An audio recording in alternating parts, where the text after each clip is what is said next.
Hello, Scorpio. Scorpio, welcome. Let's get into a general read for you guys today. We are going to look at a couple things. We're going to look at your current energy. Following that, we're going to look at what's working for you, what you need to be aware of. Then we'll look at the near future. And then we'll close the read with 4 more cards, just to make sure that we have everything that you need. So, Scorpio, to get things going, we have the 8. Okay, this is interesting. We have the 8 of Cups, followed by the 2 of Swords, the 8 of Pentacles, and the King of Pentacles.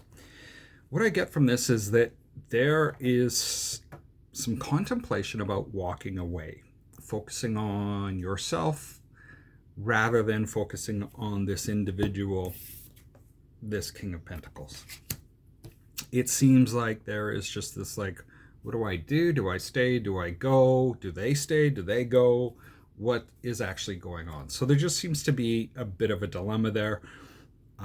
However, like I said, you're just kind of burying yourself into work, just doing you. What's working for you is the 9 of Cups, 5 of Pentacles, the Ace of Swords, and the 6 of Swords. When it comes to the idea of whether you have made it or not, personal happiness, you seem to be lacking in that department. It feels like you've been left out.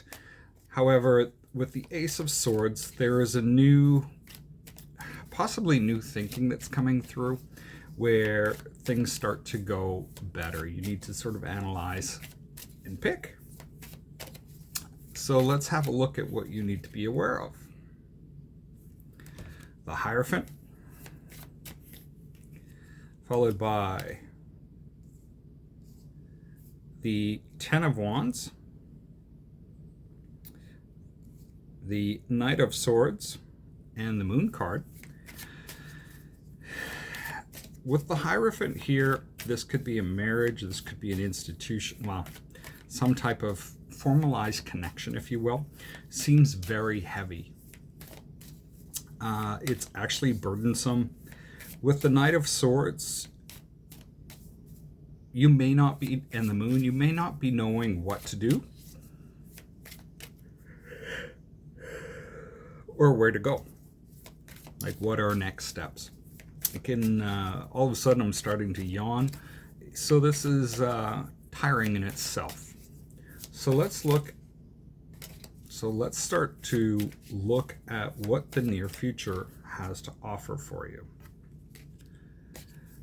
The 4 of Swords, the 6 of Cups, the Ace of Wands, and the Temperance card.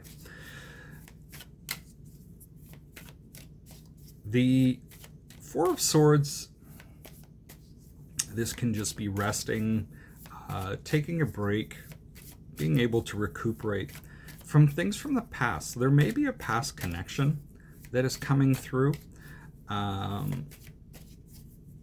maybe you're healing a past connection and bringing it into a new life with the Ace of Wands. So we have 2 aces on the table, and we also have Temperance for lasting change.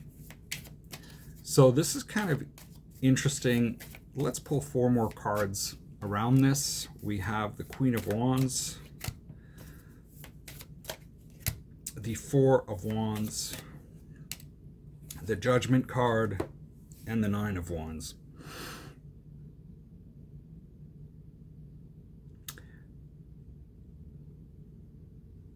This energy, this Queen of Wands energy, is coming back around. It seems like there is a lot of focus on the home, how to build a home. This may be a reoccurrent theme with the Judgment card here. And with the 9 of Wands, it seems like you are getting very tired of it. I do want to clarify this Queen of Wands.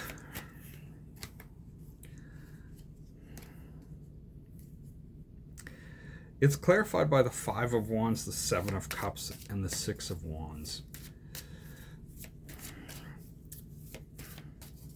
There may be some nattering or what you would consider conflict back and forth. It may be a bit confusing. However, it is tiring on you. With the Six of Wands here, it may be that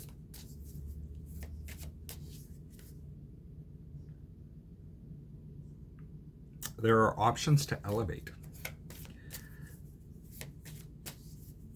or move up in life.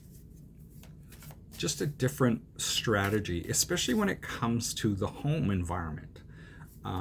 This is coming back around again, and it is somewhat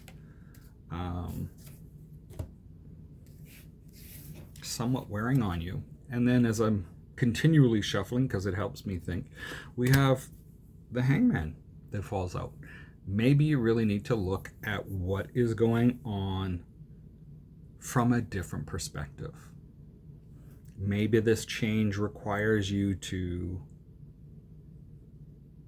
have a little bit of self-sacrifice. Maybe this is even just a view, or how you let go of preconditioning, if you will. So Scorpio, that's what I've got for you today. Best of luck this week. We'll see you next time. Stay safe.